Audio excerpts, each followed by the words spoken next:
ჩაკეტილი როგორც არასდროს. ყველაზე საწყენი და სამწუხარო იცით რა არის?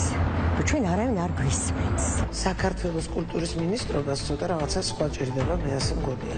არც ერთ პრემიერას არ ესწრება, არც ფესტივალს ასე ვთქვათ არ ესწრება. რა პასუხი აქვს კულტურის სამინისტროს ხელოვანების ბრალდებებზე?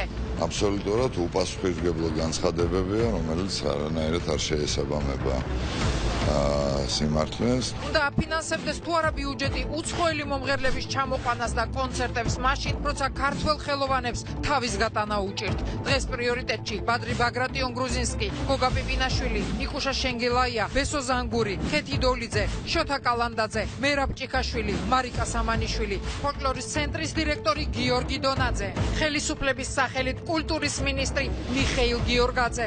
დაელოდეთ 8 საათი პრიორიტეტის დროა. გამარჯობა, ეს არის გადაცემა პრიორიტეტი, მე მაკარაზმაძე ვარ. მიშა გიორგაძე არის